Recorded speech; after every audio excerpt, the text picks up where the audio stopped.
வணக்கம். மாலை முரசு செய்திகளை விரிவாக பார்ப்பதற்கு முன் தலைப்புச் செய்திகள்.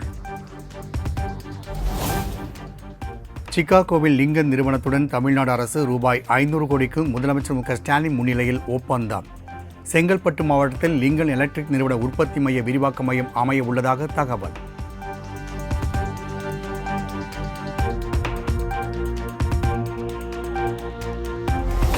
விஷய் ப்ரீவிஷன் நிறுவனத்துடன் ரூபாய் 100 கோடிக்கும் விஸ்டியான் நிறுவனத்துடன் ரூபாய் 250 கோடிக்கும் தமிழ்நாடு அரசு புரிந்துணர்வு ஒப்பந்தம். ஒரே நாளில் 850 கோடி ரூபாய் முதலீட்டுக்கான ஒப்பந்தம் முதலமைச்சர் மு க ஸ்டாலின் முன்னிலையில் கையெழுத்தானது.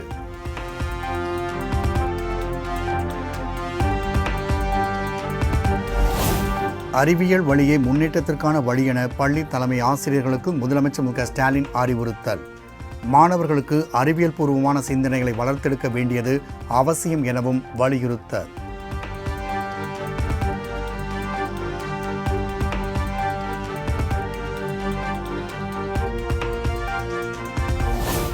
மாணவர்கள் எதிர்கால சவால்களை தன்னம்பிக்கையோடு எதிர்கொள்ள தேவையான புத்தாக்க பயிற்சியை வழங்க தேவையான நடவடிக்கை எடுக்கப்படும். அறநெறி சார்ந்து வாழ்தல், சமூக மேம்பாட்டுக்கான கருத்துக்கள் தான் மாணவர்களின் நெஞ்சங்களில் விதைக்கப்பட வேண்டும் என்றும் முதலமைச்சர் மு க ஸ்டாலின் உத்தரவு.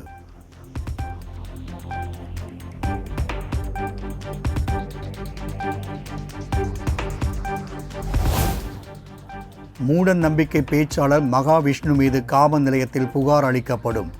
ஆசிரியரை தவறாக பேசியவரை சும்மாவிட மாட்டேன் என அமைச்சர் அன்பில் மகேஷ் ஆவேசம். சொல்லக்கூடிய அந்த நபர் மீது கண்டிப்பாக உரிய நடவடிக்கை எடுக்க வேண்டும் என்பதுதான் துறை அமைச்சர். ஏன்னா இது ஏன் பிரமிசஸ், ஏன் ஏரியாவுக்கு நீ பேசி போயிருக்க, நீ என்னோட ஆசிரியரை நீ எந்த அவமானப்படுத்திட்டு போயிருக்கிற, அதனால உன்னை நான் அவ்வளவு சீக்கிரம் நான் சும்மா விட மாட்டேன் என்பதை இந்த நேரத்தில் அர்த்தம் திட்டமாக தெரிவித்து.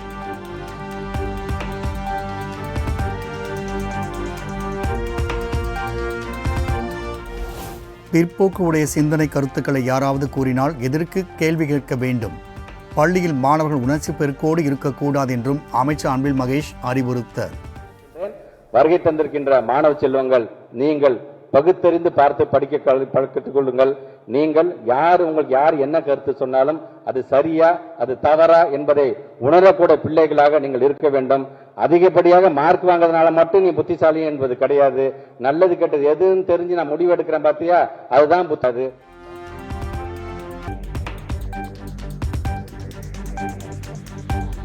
பள்ளியில் நடத்தப்படும் நிகழ்ச்சிக்கு நிர்வாக ரீதியாக எப்படி அனுமதி பெற வேண்டும் என்ற குறைந்தபட்ச புரிதல் ஆசிரியர்களுக்கு இருக்க வேண்டும். தவறு செய்தது யாராக இருந்தாலும் தப்பிக்க முடியாது என அமைச்சர் அன்பில் மகேஷ் எச்சரிக்கை. மாணவ செல்வம் நீங்கள் ஒவ்வொருவரும் இருக்க வேண்டும். ஆசிரியர் பெருமக்களுக்கு நான் வைக்கக்கூடிய ஒரு வேண்டுகோள், அது நீங்க வேண்டுகோளாக எடுத்தாலும் சரி அல்லது எச்சரிக்கையாக நீங்கள் எடுத்தாலும் சரி, நம்முடைய பிள்ளைகள் இந்த பிரமிசஸ் உள்ளுக்கு வந்துருச்சுன்னா இந்த பிள்ளைகள் என்னுடைய சொத்து. இந்த இடம், இந்த வளாகம் என்பது என்னுடைய சொத்து. இங்க யார் வரணும் யார் வரக்கூடாது, எப்படிப்பட்ட அறிவு சார்ந்தவர்கள் அழைத்து வர வேண்டும் என்கின்ற அந்த அறிவை நாம் பயன்படுத்திக் கொண்டு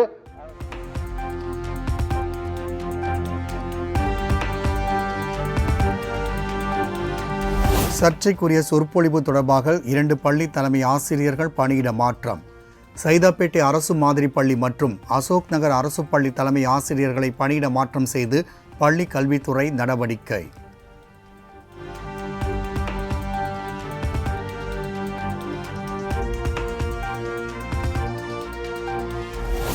அரசு பள்ளிகளில் என்ஜிஓக்கள் உள்ளிட்ட தனியார் அமைப்பினரின் நிகழ்ச்சிகளுக்கு தடை. அரசு பள்ளியில் நடைபெற்ற ஆன்மீக சொற்பொழிவில் கூறப்பட்ட கருத்துக்கள் சர்ச்சையான நிலையில் நடவடிக்கை.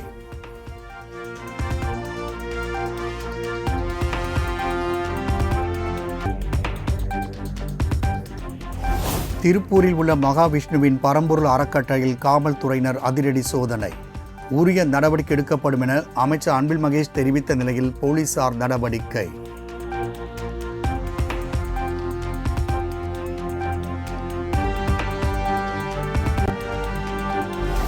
அரசு உதவி பெறும் பள்ளிகளில் சர்ச்சைக்குரிய கருத்துக்களை தெரிவிக்க எப்படி அனுமதித்தனர் என இபிஎஸ் கேள்வி. மாற்றுத்திறனாளி குறித்து சர்ச்சை கருத்துக்களை பேசியது மனவேதனையை தருகிறது என்றும் கருத்து.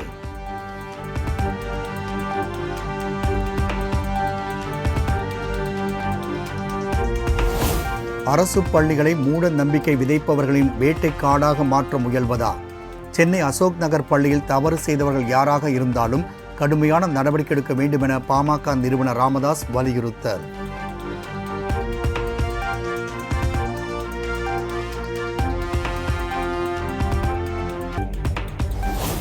சென்னை அசோக் நகர் அரசு பள்ளியில் சொற்பொழிவு விவகாரம் தொடர்பாக பள்ளி கல்வித்துறை இயக்குநர் விசாரணை. வரும் திங்கட்கிழமை அறிக்கை சமர்ப்பிக்கப்படும் என தகவல்.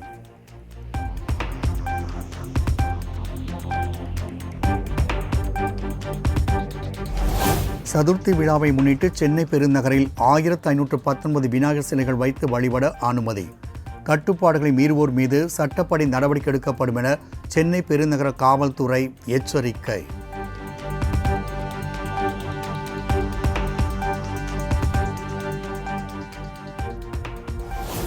தமிழ்நாட்டில் ராம்சார் அங்கீகாரம் பெற்ற 18 நீர்நிலைகள் மற்றும் சதுப்பு நிலங்களில் விநாயகர் சிலைகளை கரைக்க தடை. பழவேற்காடு ஏரியிலும் சிலைகள் கரைக்க அனுமதி இல்லை என தமிழ்நாடு மாசு கட்டுப்பாட்டு வாரியம் அறிவிப்பு.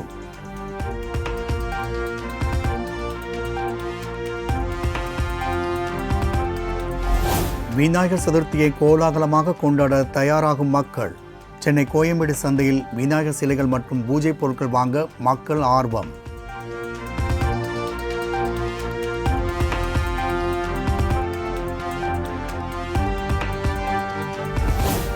விநாயகர் சதுர்த்தி விழாவினை முன்னிட்டு தென்காசி மார்க்கெட்டிற்கு பூக்களின் வரத்து அதிகரிப்பு. விலை குறைவாக உள்ளதால் போட்டி போட்டுக்கொண்டு வாங்கிச் செல்லும் வியாபாரிகள்.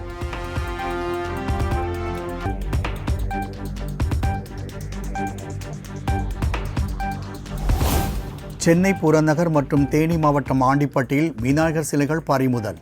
ரசாயன கலவைகளை கொண்டு தயாரிக்கப்பட்டதாக இருந்த புகாரில் நடவடிக்கை.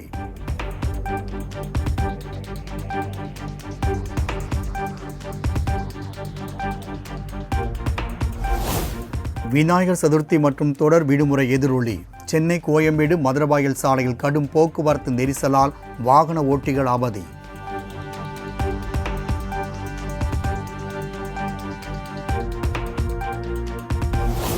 மாநாடு தொடர்பாக காவல்துறை சார்பில் எழுப்பப்பட்ட 21 கேள்விகளுக்கு பதிலளித்த தமிழக வெற்றிக் கழகம். 50,500 பேர் மாநாட்டில் பங்கேற்க வாய்ப்புள்ளதாக மனுவில் தகவல். அவங்க கேட்ட கேள்விக்கு எல்லாத்துக்கும் நாங்க பதில் கொடுத்துருக்கிறோம். அதை மேலதிகாரி கிட்ட அவங்க பேசிட்டு நாங்க சொல்றோன்ற மாதிரி சொல்லியிருக்கிறாங்க. அவங்க சொன்ன பிறகு தலைவர் தளபதி அவர்கள் சரி அதிகபூர்வமாக அறிவிப்பார்.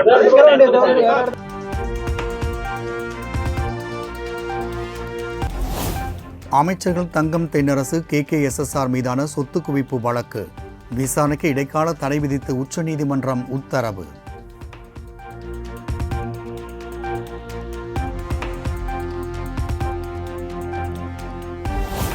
ஜாபர் சேட் வழக்கில் அமலாக்கத்துறை பதிலளிக்க உச்சநீதிமன்றம் நோட்டீஸ். விசாரணை செப்டம்பர் 30ஆம் தேதிக்கு ஒத்திவைத்து இடைப்பட்ட காலத்தில் உயர்நீதிமன்றம் விசாரணை நடத்தி தீர்ப்பு வழங்க தடை விதிப்பு.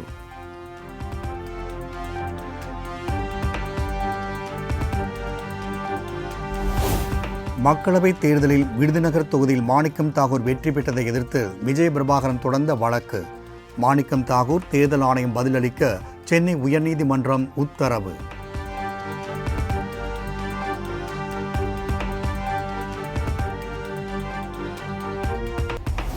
சென்னை விமான நிலையத்தில் பெண் அதிகாரி தூக்கிட்டு தற்கொலை செய்து கொண்டதால் பரபரப்பு. டிசம்பர் மாதம் ஓய்வு பெற இருந்த நிலையில் மன அழுத்தத்தால் தற்கொலை செய்து கொண்டதாக போலீசார் தகவல்.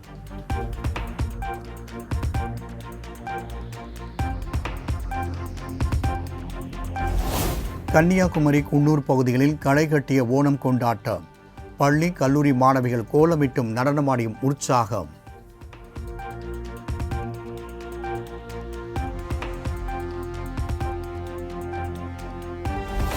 ஜம்மு காஷ்மீரில் 370வது சட்டப்பிரிவு மீண்டும் வரவே வராது. தேர்தல் அறிக்கையை வெளியிட்ட அமித்ஷா திட்டவட்டம்.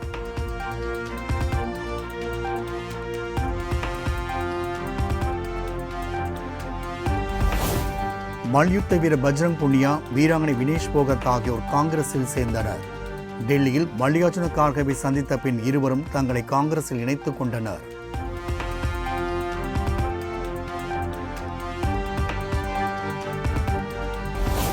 பாராலிம்பிக் ஆடவர் உயரம் தாண்டுதல் போட்டியில் இந்திய வீரர் பிரவீன்குமார் தங்கம் வென்றார். 2.08 மீட்டர் உயரம் தாண்டி பிரவீன்குமார் அசத்தல்.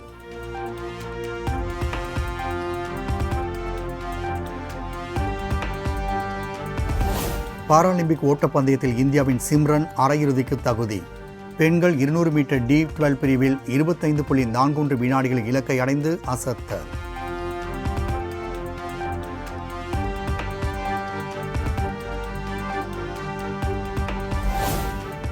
ராஜஸ்தான் ராயல்ஸ் அணியின் தலைமை பயிற்சியாளராக ராகுல் டிராவிட் நியமனம். ராஜஸ்தான் ராயல்ஸ் அணி நிர்வாகம் அதிகாரப்பூர்வ அறிவிப்பு.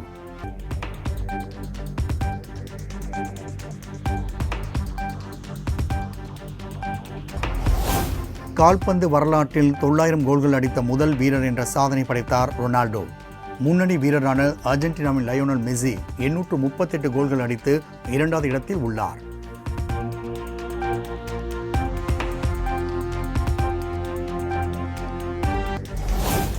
மும்பை பங்குச்சந்தை குறியீட்டு எண் சென்செக்ஸ் 1017 புள்ளிகள் சரிந்து 81,184 புள்ளிகளில் வர்த்தகமானது. தேசிய பங்குச்சந்தை குறியீட்டு எண் நிஃப்டி 293 புள்ளிகள் சரிந்து 24,852 புள்ளிகளாக வர்த்தகம்.